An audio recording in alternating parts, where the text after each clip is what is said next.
Hello दोस्तों, स्वागत है अपने YouTube channel English by Ashish Kumar.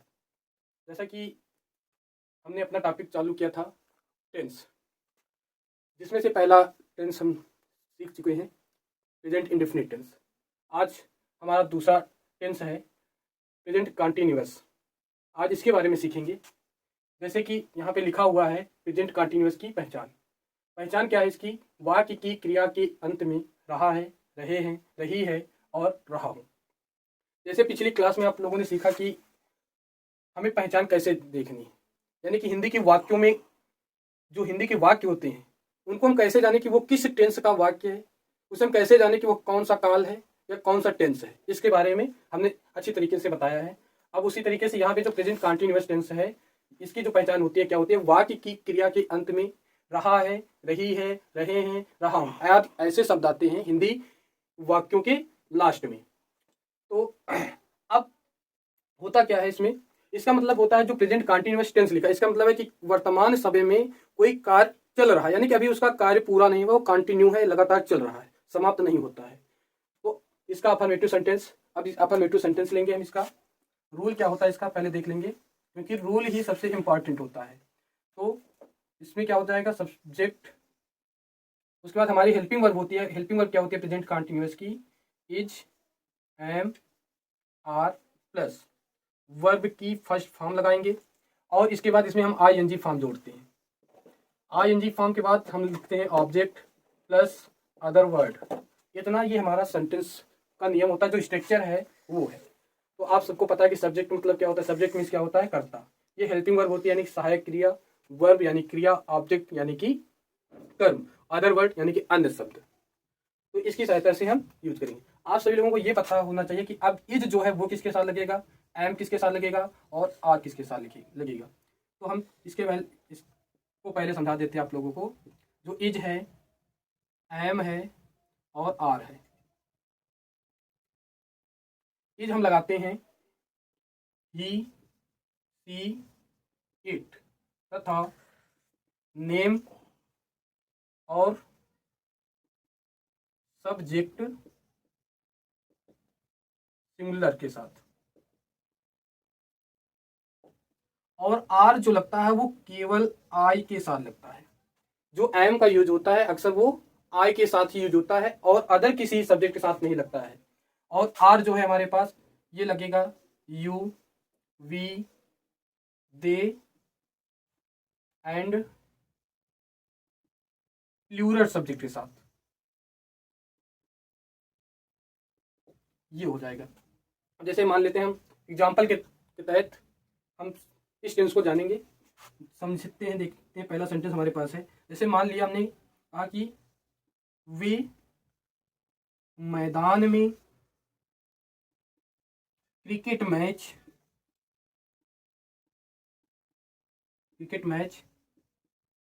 खेल रहे हैं। ये हमारा सेंटेंस हो गया। अब वे मैदान में क्रिकेट मैच खेल रहे हैं। तो सबसे पहले हमारे पास जो स्ट्रक्चर है, रूल है, रूल क्या है? Is, subject is, am, are, verb plus object plus other word. तो सबसे पहले हमें क्या चाहिए? सब्जेक्ट चाहिए। तो इस वाक्य का जो सब्जेक्ट है वो कौन है? कौन मैच खेल रहे हैं? तो हमें सब्जेक्ट पता चल रहा है कौन? वे खेल रहे हैं। कौन खेल रहे हैं? वे। तो वे की इंग्लिश क्या होती है हमारे पास? दे होती है। इसके बाद हम अभी जानेंगे यानी कि क्या लगेगा यहाँ पे। इसके बाद है हेल्पिंग वर्ब। हेल्पिंग वर्ब क्या है? Is, am, are. तो आर किसके साथ लगता है? यू, वी, दे तथा प्लूरल सब्जेक्ट साथ। तो वे क्या है? प्लूरल सब्जेक्ट है, इसके लिए क्या लगेगा? आर लगेगा। उसके बाद चाहिए हमें वर्ब। वर्ब क्या होती है बताया था? जो कार्य किया जाता है वही हमारी वर्ब होती है। तो वर्ब क्या, कौन सा काम हो रहा है? खेलने का काम हो रहा है। तो खेलने की अंग्रेजी क्या होती है? प्ले। प्ले लिख दिया। इसके बाद देखो यहाँ पे लिखिए आईएनजी, तो इसमें हम आईएनजी जोड़ देते हैं। तो दे आर प्लेइंग, क्या खेल रहे हैं? Cricket match. तो द क्रिकेट मैच, तो कहाँ खेल रहे हैं? मैदान में। जो बताया था कि अदर वर्ड जो होता है उसको लिख देते हैं। तो इन द फील्ड। ये हो गया हमारा सेंटेंस। जैसे वे मैदान में क्रिकेट मैच खेल रहे हैं, तो they are playing the cricket match in the field. यहाँ पे जो द लगा है ये क्यों लगा है? अगर कोई खेल है, खेल के नाम के पहले हम द आर्टिकल का यूज नहीं करते हैं। अगर द का यूज कब करेंगे, जब यहाँ पे मैच शब्द जुड़ा होगा। क्योंकि मैच क्या होता है, मैच कोई भी हो, kabaddi match, volleyball match, badminton match, cricket match, जब मैच के साथ जुड़ा हो तब हम द का यूज करेंगे, नहीं तो किसी भी खेल के पहले हम द का यूज नहीं करते हैं। अगला सेंटेंस देखते हैं। वह अपना कार्य कर रही है। क्या हो जाएगा, वह अपना कार्य कर रही है। तो यहाँ पे सब्जेक्ट क्या है, वह की इंग्लिश क्या हो जाएगी, ही होती है, लेकिन सी भी होती है, क्योंकि यहाँ पे लड़की है, लड़की के लिए वह की इंग्लिश क्या हो जाएगी, सी हो जाएगी। और सी के साथ क्या लगेगा, इज लगेगा, तो क्या हो जाएगा, इज। ठीक, का इसमें क्रिया क्या है, करना, करना की अंग्रेजी डू, ING लगा देंगे, डूइंग। तो क्या कर रही है, अपना कार्य। तो हमने बताया था कि अपना कार्य, अपने की जो अंग्रेजी होती है वो सब्जेक्ट के अनुसार लगती है। तो सब्जेक्ट सी है, तो सी का जो पॉजेसिव केस होता है वो होता है हर। क्या हो जाएगा, हर वर्क, ये हो जाएगा। और एक दो सेंटेंस और देखते हैं।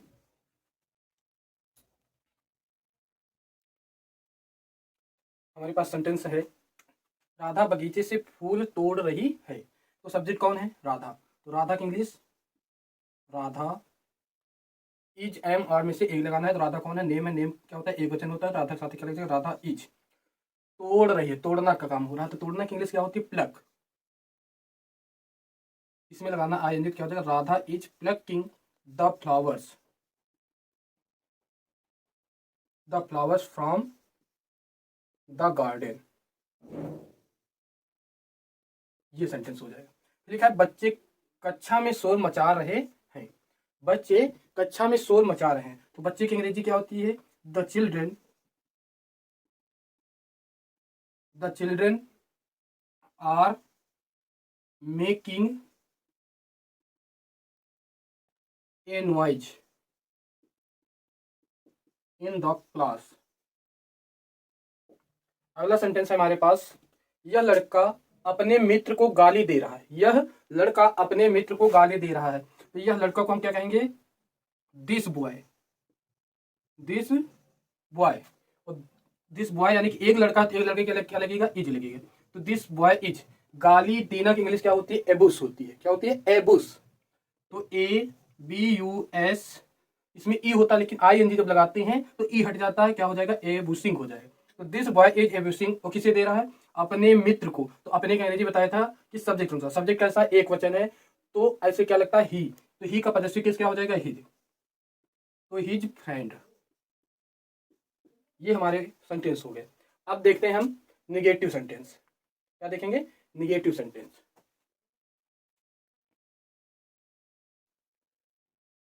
तो देखते हैं निगेटिव सेंटेंस। निगेटिव सेंटेंस का रूल क्या होता है, subject is am are plus not plus verb की ING form plus object plus other word. तो पहले एक चीज और हम जान लेते हैं कि निगेटिव सेंटेंस बनते कैसे। तो निगेटिव सेंटेंस बनते कैसे हैं कि सेंटेंस में नॉट लगा देते, क्या लगा देते हैं, नॉट्स लगा देते हैं। इंग्लिश के सेंटेंस में नॉट जोड़ देते हैं तो निगेटिव सेंटेंस बन जाता है। और हिंदी सेंटेंस में अगर नहीं जोड़ देते हैं तो निगेटिव शब्द जो बन जाता है, निगेटिव सेंटेंस बन जाता है। तो अब इसे हम समझेंगे कैसे, एग्जाम्पल ले लेते हैं। इसे कहा हमने, अध्यापक बच्चों को नहीं पीट रहे हैं, अध्यापक बच्चों को नहीं पीट रहा है। ये सेंटेंस है हमारे पास। तो इसको हम बनाएंगे कैसे, सब्जेक्ट आ गया, तो सब्जेक्ट कौन है, अध्यापक। अध्यापक क्या लिखेंगे, द टीचर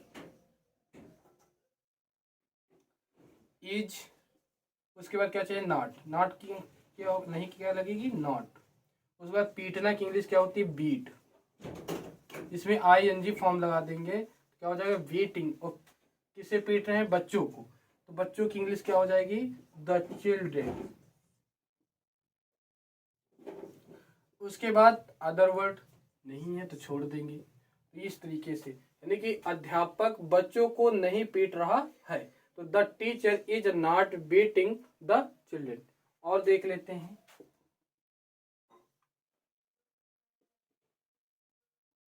किसान अपने खेत नहीं जोत रहा है, नहीं जोत रहा है। क्या हो जाएगा, किसान की अंग्रेजी होती है द फार्मर इज नॉट प्लो।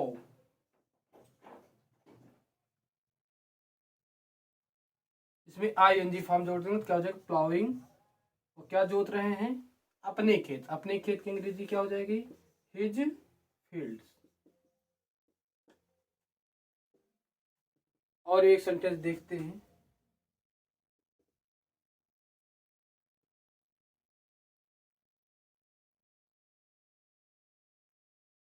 धोबी अपने कपड़े नहर में नहीं धो रहे, नहीं धो रहे हैं। ये सेंटेंस है। धोबी अपने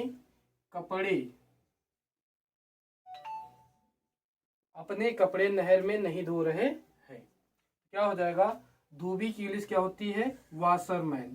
तो द वाशरमैन,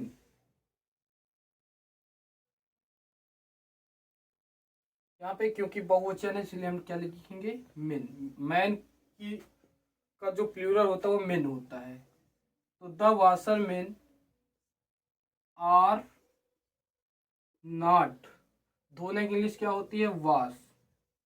ING लगाएंगे तो वॉशिंग। और क्या नहीं धो रहे हैं, अपने कपड़े। तो क्या हो जाएगी, दियर क्लॉथ्स। और कहाँ धो रहे हैं, इन नहर में। तो बताया था कि क्या होता है, पीछे से लगा देते हैं में नहर। तो मे की इंग्लिश क्या होगी, इन, और नहर की कैनल। इस प्रकार से सेंटेंस हो गए। तो अगर बात समझ में आ रही है तो लाइक जरूर कर दीजिएगा आप लोग, और मेरा चैनल सब्सक्राइब कर ली। इस तरीके से निगेटिव सेंटेंस का हम अंग्रेजी अनुवाद करते हैं, इंग्लिश में ट्रांसलेशन करते हैं। अब अगला हमारा सेंटेंस जो सेंटेंस है वो इंटेरोगेटिव सेंटेंस है।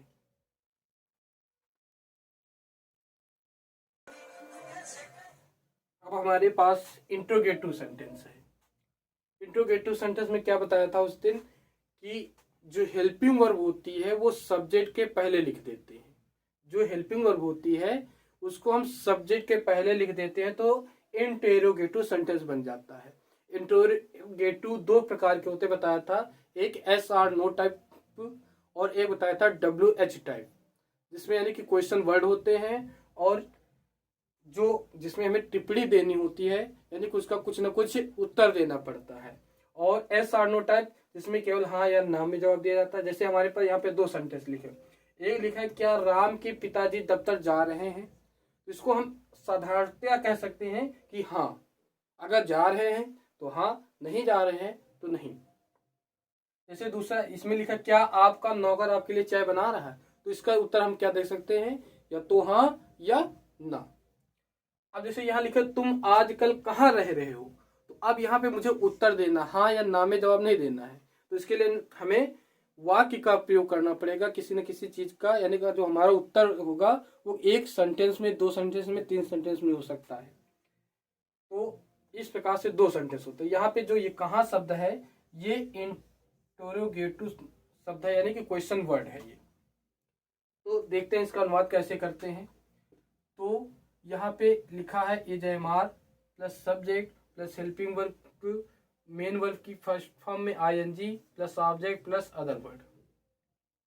तो यहाँ पे लिखा है सब्जेक्ट कौन है, राम के पिता। राम के पिता एक वचन है तो इसलिए क्या लगेगा, इज।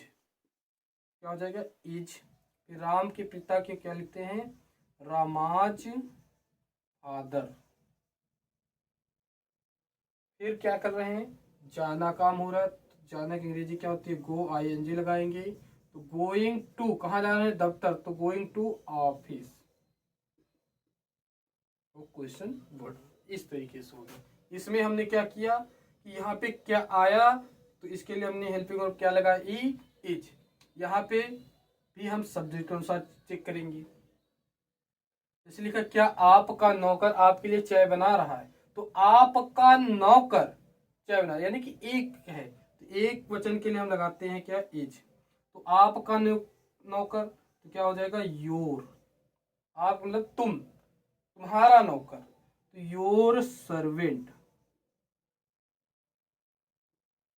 आप और तुम में अंतर होता है। आप, हम अपने से बड़ों के लिए लगाते हैं और तुम अपने से छोटों के लिए। तो यहाँ पे जो ये कोई पूछ रहा है क्या आपका नौकर, यानी कि वो अपने बड़े किसी व्यक्ति से पूछ रहा है कि आपका नौकर आपके लिए चाय बना रहा है, तो इसलिए हमने आपका शब्द यूज किया है। तो इज योर सर्वेंट मेकिंग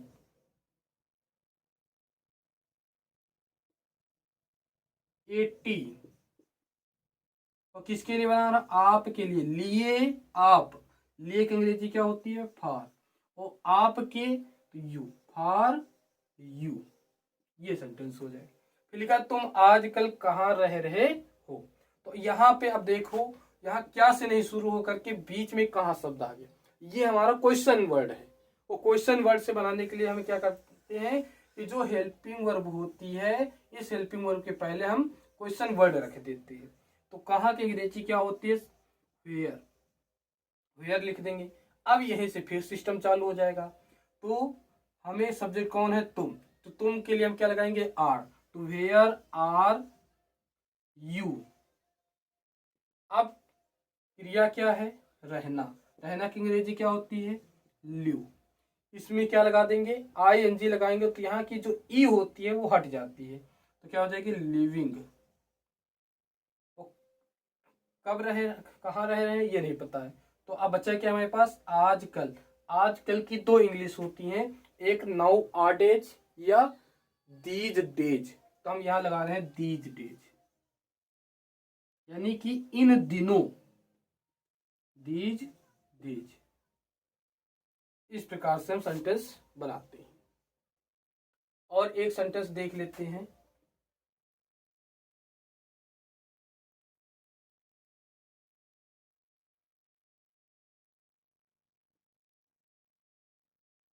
माता जी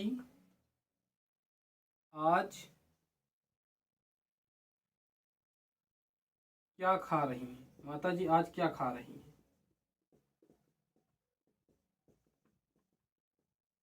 तो अब यहाँ पे क्या आ गया, तो क्या का मतलब यह नहीं कि यहाँ ये वाली लगाएंगे। अगर बीच में क्या आता है तो उसकी अंग्रेजी हम लगाते देते हैं व्हाट। तो क्या हो जाएगा, what is the mother eating, question mark, today रह गया, तो टुडे लगा के क्वेश्चन मार्क लगा। इस प्रकार से ये इंटेरोगेटिव सेंटेंस बनते हैं। अगर प्रेजेंट कंटीन्यूअस टेंस आप लोगों को समझ में आया है तो मेरे चैनल को सब्सक्राइब करें ताकि इसकी नोटिफिकेशन आप लोगों को मिलती रहे। लाइक और कमेंट जरूर कर दें। धन्यवाद। जय हिंद, जय भारत।